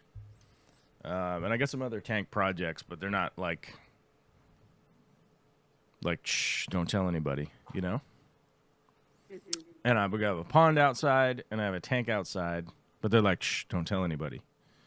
And I've got beehives outside, and I've got chickens outside. We have a new dog. Bitty Brown died, and that's still sad, and nobody likes that. We have a child that just keeps growing, and I about cried the other day because I saw an old video popped up on my Facebook feed. It was like you have memories to look back on today, and Olivia was little, and then I realized that this life is fucked, and they're right. It does go by fast. She used to be tiny, and now she's like a little weird person that screams at me in the truck because she dropped her corn nuts everywhere. That was this morning. She's fucking screaming at me from the back seat, and I lost my cool for a minute. Corn nuts. Which is pretty rare for me to lose my cool like that, but like this is a rule that I have. If somebody be screaming at me enough, eventually I'm going to start fucking screaming back at them. It's just going to happen, right? Like All right. I don't have the no fuse. I have a long fuse. I don't have no fuse though. Like if somebody's just coming at me and going fucking bonkers, eventually shit's going to go down. But sometimes your kid screams at you just enough that you're like, "Oh, do you want to see what it's like when dad screams? Because you ain't going to fucking like it. You ain't going to like it, kid." You know, needless to say, she did not like it. I don't know what was going on. We had such a good morning together. Like everything was fine. Everything was going good. We got in the car to go to school, and I don't know if she has like anxiety about going to school or whatever. Like we're a couple weeks into it, and there's definitely been some spicy moments being reported coming back from school, and I don't know if she has some anxiety going on, and that's what triggered it and like made her go all fucking crazy. But that just can't happen, you know. You just can't do that, and as a parent, like I feel bad, you know. I probably still feel bad. I don't want to ever yell at my kid, but every once in a while you need to sort of demonstrate the repercussions of your actions, right? That like, oh, if I'm going to start screaming like this at dad, he's going to start screaming at me. And I don't know if long term that's like good or bad. It might be bad. It might be the wrong way to go about it. Realistically. So I definitely am I'm gonna talk to my doctor about it and I'm gonna see what he says. And there was one other time that that I screamed at her, and I was like, I talked to my doctor about it, and I was like, is there just supposed to be this never-ending, like, allow kids to just sort of act all crazy and I'm just calm forever, Right. And he was like, Does the foot go down? and realistically, his appraisal is like, look, it's obvious that, like, people interacting with each other in having an argument or a fight or a whatever or a this or a that is obviously not good. But there does have to be a point where they can experience that in a safe place, right? That they're not going to be, like, physically harmed or anything like that. That, like, oh, if I'm going to escalate, other people are going to escalate also, right? Right. And so there probably is some degree of healthiness for her to learn that, like, oh, yeah, I mean, if you're going to be screaming at adults or whatever, eventually somebody is going to scream at you to stop doing whatever the fuck you're doing, Right. So, yeah, I don't know. It's a tough one. She probably won't even remember it by the time she gets home tonight, so we'll see. Yeah. I think it's when it becomes long-term repeated that it becomes a right. problem. Yeah, it's a reoccurring all the time. Yeah. Sorry, I threw an expensive Corridora into the mix. Yeah, I don't know. I don't know that I would pay $500 for any fish, to be honest with you. I don't think I would. There's this spot in my mind that says that $500 could go towards bills. Right. Like $500 could go towards bills. First, that's the first thought.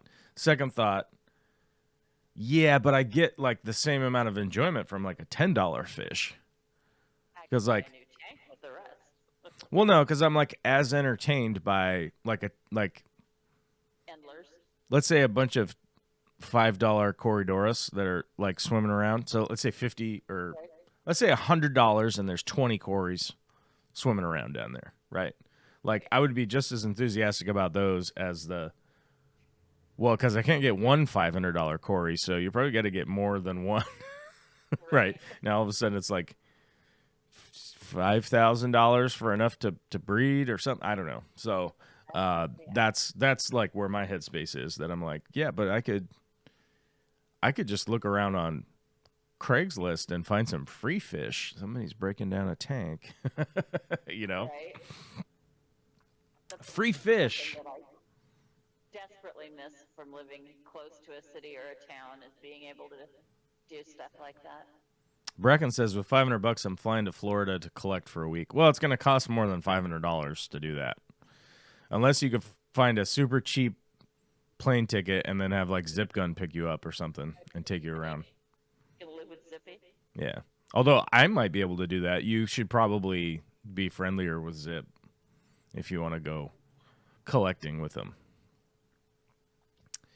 I think our newer local shop, Moonlight Aquatics, has these Corys for $150 each. I've been to Moonlight once, and I wasn't, like, super impressed.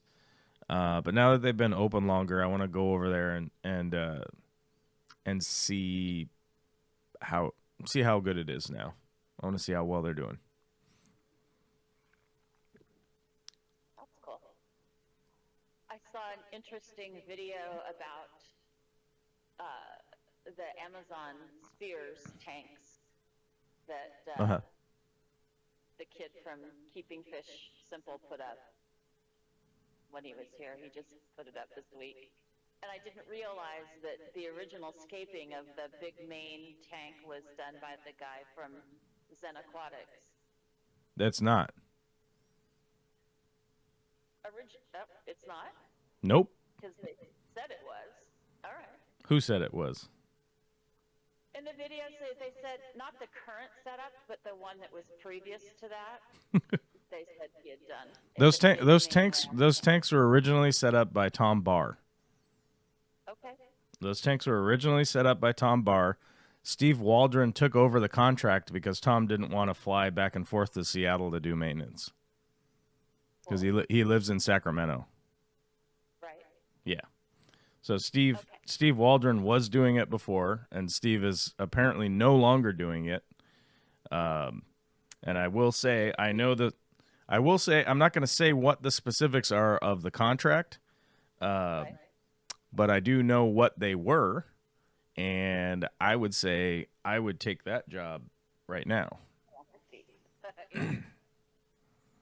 But one of the previous managers from Aquarium Co-op actually works on the Spheres aquarium team now, and they have a whole team now as opposed to having outside people work on it. That's cool. Yeah, they're beautiful tanks. Yeah. They were stunning. Mm-hmm. Yeah, Tom Barr's the guy who set them up, so I don't know why they would be saying that on that video, or maybe they were mistaken. I don't know. Yeah, it sounds like maybe he just didn't go back far enough. He just took from whatever the contract just before they changed was, rather than the original setup. But yeah, okay, it was interesting. Yeah, I mean, it's a cool setup, man. You know, it's probably fun. It's probably fun to own a $1 trillion company and just do whack shit like that. Build some spheres so that your people can work in downtown. Have to figure out where the fuck to park. Anyway, the parking down there is wild, man. You know, I worked on Lake Union, right near where the spheres are, for quite some time actually. And I was down there when they built the trolley and all that. And parking down there was a nightmare. And especially if you were driving around in the afternoon, they actually have dedicated police officers to directing, you know, people leaving the parking garages and stuff like that. It's pretty wild. yeah, You that know, interchange and right it's by the and you know and once again, it's one of those examples of Seattle where they go, if you watch like Fox News or whatever, they go, Seattle's crime ridden, you know, down here on 3rd and Pine Street, there's just crime, you know, and you go, yeah, there are parts of every city that more criminals hang out at. The reason they hang out at 3rd and Pine is because that's where the bus stop is. There's a big giant bus stop there where you can catch a whole bunch of different buses. It's right on the corridor where you can catch all the buses. Like, if you look at the bus stop sign at 3rd and Pine, it's just a list of numbers of which buses stop there, right? So there's a lot of crime there. Well, so in Seattle, you can only have so many police officers, right? Now, if you talk about South Lake Union area, they have to have probably 100 cops out there just to deal with the people leaving work and trying to get to the freeway and all coming out of the parking garages all at the same time in a city, right? and the world's shortest And you go, interchange. well, Get onto it. why don't they have more cops busting criminals? And it's like, because they have to deal with all these cars, you know? Right. Like, I'm saying just South Lake Union is probably 100 cops. If you go all of downtown Seattle, how many cops are out there just for the 3 o'clock to 6 o'clock hours just to make sure that the cars know where to go? It's absurd. It's probably, you know, it's well into the hundreds and hundreds of cops that have to be out there just to make sure that the cars aren't all crashing into each other. So yeah, it's a weird thing, you know, but it's also one of those dynamics where you're like,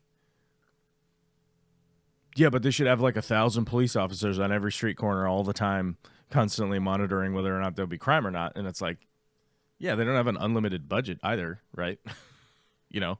Well, and that didn't ever seem to work. I used to ride those buses every single day, multiple times a day, and there'd be a pair of cops on each each corner of a 4-way stop, that right outside that McDonald's, for example, at Pine, and there's so many people there that even with all the cops there, they can't see 2/3 of what's going on.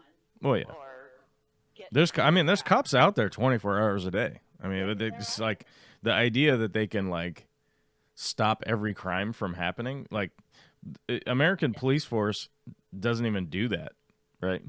They don't stop crimes from happening. They respond to after the crime has happened, right? Yep. So I'm like, just hiring shitloads of cops isn't going to fix anything.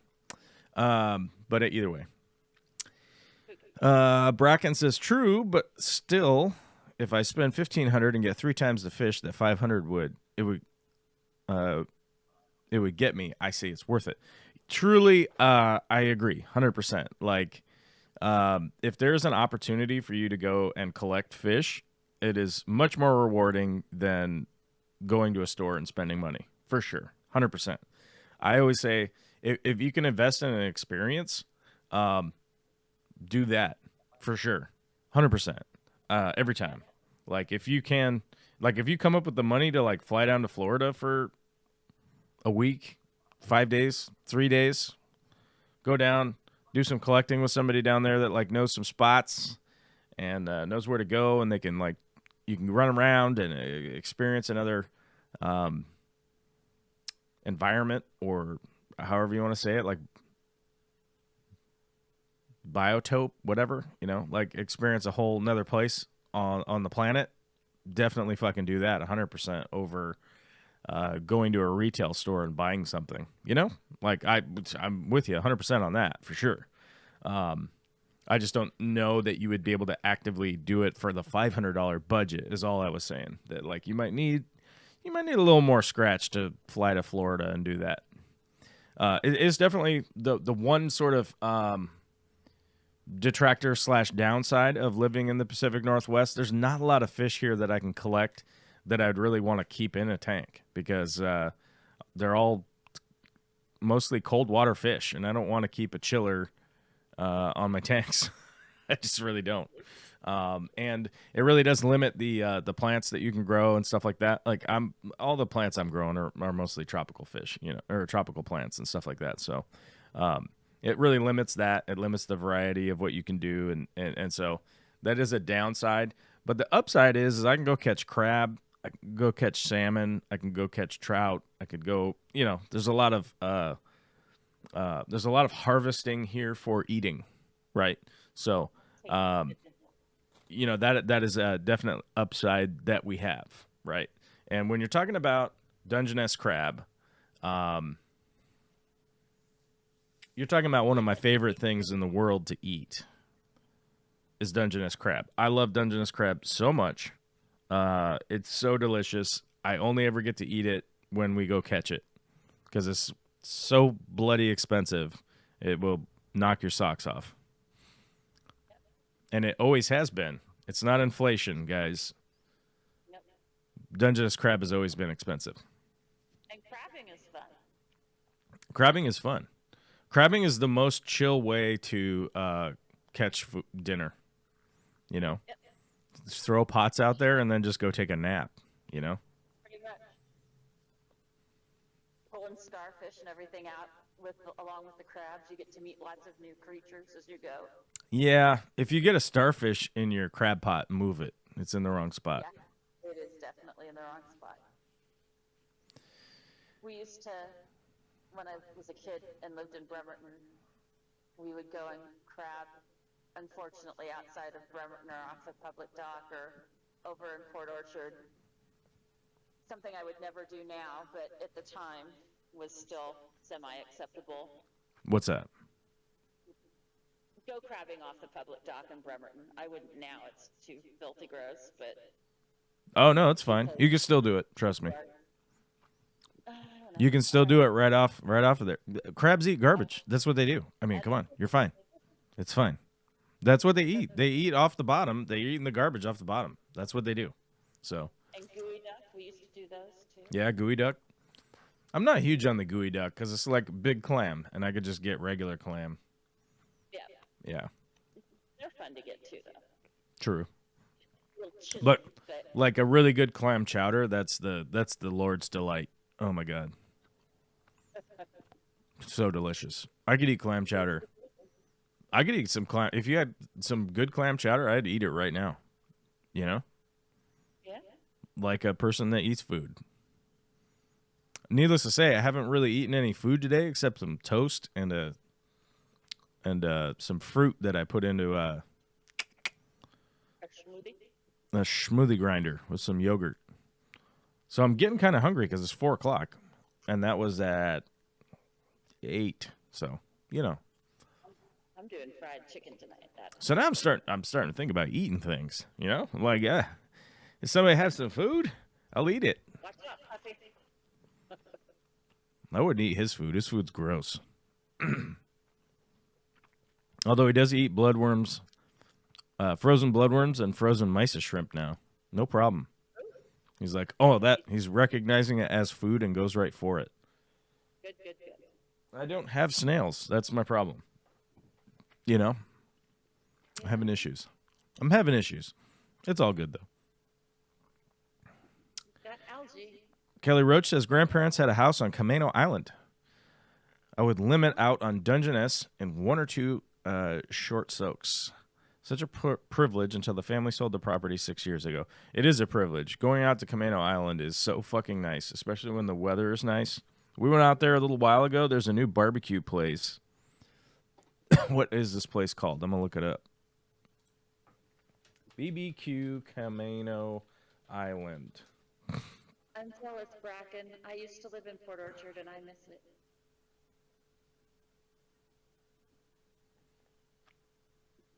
It's this place, Primal Barbecue. They're not open. They open Wednesday. They're not open yet. It's too early in the week. They be smoking. Let's see. Share. Can I copy the link? There. I can just copy the link. We went to this place. If you guys want to look that up, you can. What's that? You put a picture of your meal, I think, on Discord. I did. Here's the link for you in the green room. There we go. Yeah, we went to this place, and for those of you that don't want to clink on outside clinks, you know, when you're clinking. It's this place. Can we go to their website? Do they have a website? Yeah, they have to have a website, right? It was this place, the Primal Barbecue. And the cuts were fresh. The portions were fucking outrageously large. You know. I mean, not outrageously large, but I stopped eating. Is what it boiled down to. I was like, yep, I'm done eating the food now. And it's in this really cool, like, little business area that has, like, a building that, I don't know, the buildings don't make a whole lot of sense. Like, it's a bunch of buildings, and they're laid out like an O, so there's a huge courtyard area in the center that's open, and I was assuming there would be some pictures here, but this is all just pictures of their food. Oh, load more. Here we go. It's at this place. The Come Out of Your Shell on Camano Island with the big crab on it. It's in that thing, whatever that little, like, local business park thing is. There's like a cool coffee shop there, and for those of you that like drink, there's a bunch of like bars and stuff like that. But it was pretty family friendly, and it was open, and the sun was shining, and we had ice cream, and yeah, it was good. I'm in. There's a little ice cream place there, so maybe you don't like barbecue, but I fucking love ice cream. You guys know that I start breathing heavy when I start thinking about ice cream, because I fucking love it so much. Oh my god. Oh my god. I want to eat ice cream. I'm going to eat all the ice cream. If you have ice cream, I'm going to eat it. Yeah, so it was cool. And Camano Island, it's just so nice when the weather is nice. But I will say this. it sucks balls when the weather's not nice. Because you're like, oh, these people paying like $3 million for these houses, and it ain't nice out here. It's raining and cold. Yeah, I think Kelly says, I think they do the farmer's market there too. I believe they do. I believe they do a farmer's market there in the middle area. I'm not sure. Either way, the barbecue was there and the ice cream was there, and that was good enough for me, man. I'm like, fuck, you guys got ice cream and you got barbecue. I'm gonna hang out here for a while. Ain't nothing missing from that. Yeah, those sandwiches look great. Oh, I am hungry. God damn it. MFY, SFY says, I use drywall screws and zip ties to hang my duct tape. Yeah, I get it. I understand. If you went to the school of red, green, how to, you know, like, I get it. You know, they won't find you handsome, but they'll at least find you handy, right? So, I get it that the Red Green show was making fun of those old guys that were doing that stuff. But I have so much experience of running into those old guys that were actually doing that shit. Like they could have been the Red Green show, you know, in real life. And you're like, how did they not die? How did they not die by now? You know, like how did they live this long? You know, I don't know. I would like to note that zip ties are almost newfangled technology for that generation. Yeah, I think zip ties might be out of the scope of their project. I think. That might be too techy. Yeah, duct tape and drywall screws, 100%, just holding it together. And baling wire. Holding it together for the boomers. Yeah, a lot of baling wire on stuff. And, you know, I am the owner of a bunch of baling wire myself, but I generally use it in appropriate places, not to, you know, remount my exhaust to my car or something, you know, like, Jesus, what are you guys doing? And those are the people that, like, taught the generation that taught the generation that are existing now, right? So it's like, you know, they go like, oh, Gen Z, like these guys are idiots or whatever, you know? And it's like, yeah, but they were taught by the duct tape people, you know? They were taught by the drywall screw and everything people, right? Super glue is also too new toggle. That's Bondo and wood glue. Those are your stickums.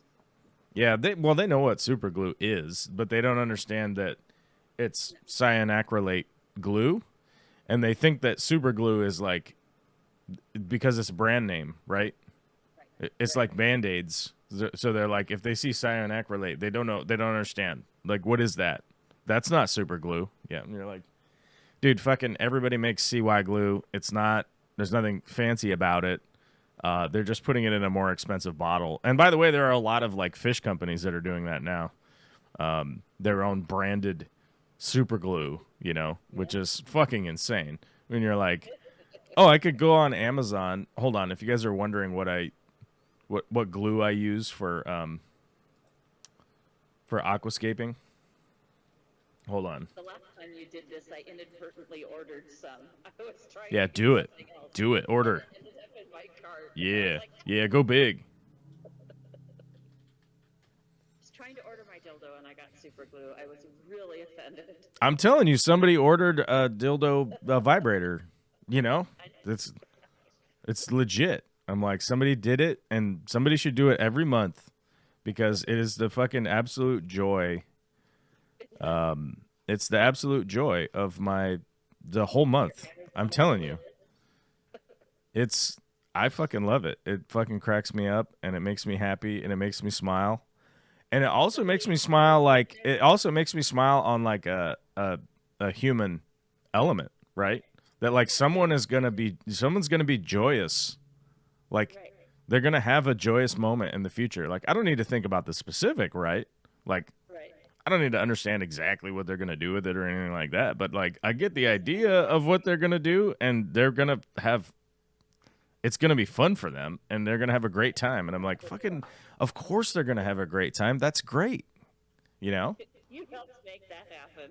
You're just that nice a guy.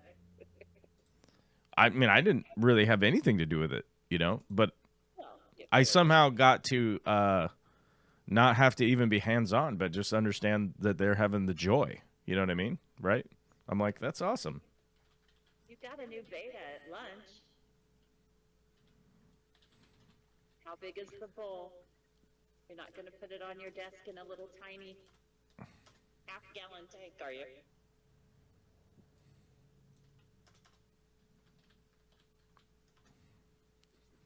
A beta. You could put them in a little bowl, a little 3-gallon bowl or something like that. 3-gallon, yeah. I don't know that I'd go smaller than a 1.5 gallon, though. Even for a desk. Are you sure? I am sure.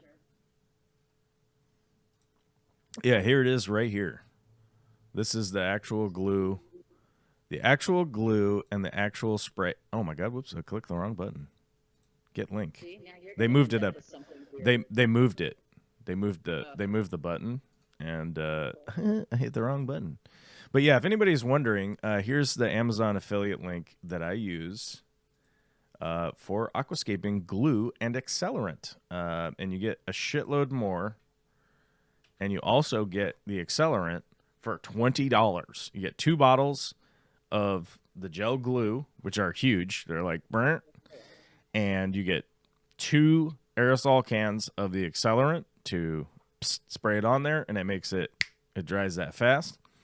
And I don't even care what the brand name is, but that's the one that I get. It's way more volume, and you're $20, right?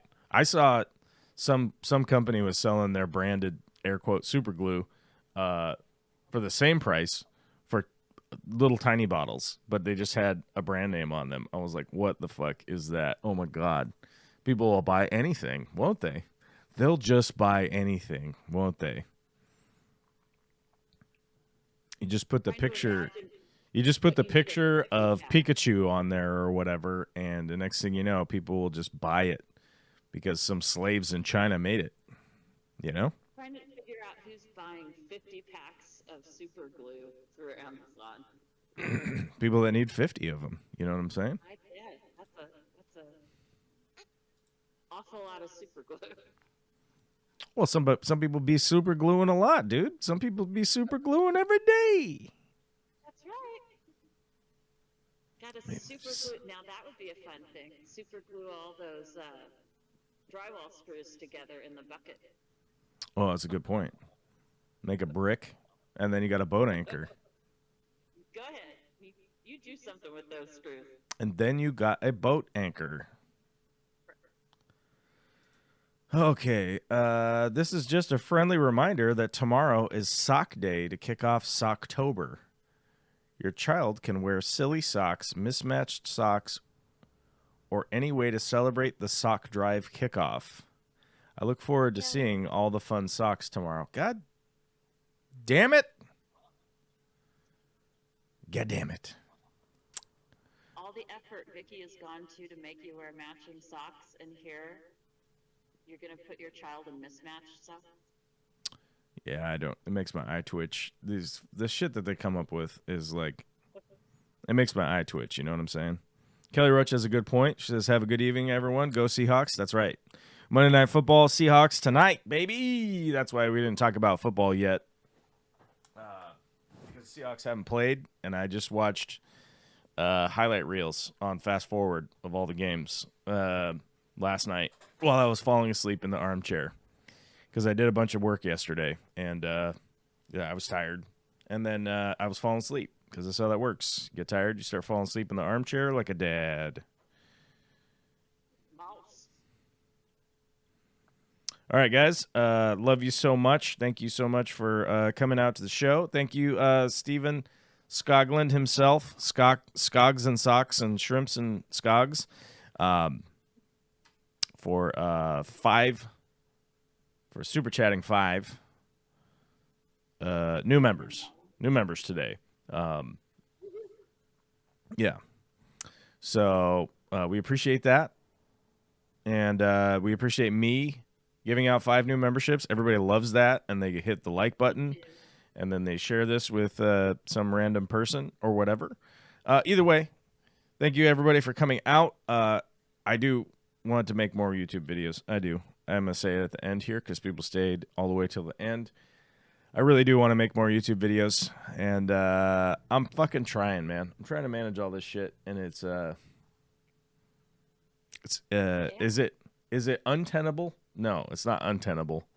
It's tenable. It's just becoming more and more difficult every day. I don't know why. Maybe I'm dying. I don't know. I could be dying. It could be it. But I love you guys. Hope you have a fantastic week. I would love to stream later, but I don't know if I'll be able to do it this week. So, love you much. Okay, bye-bye.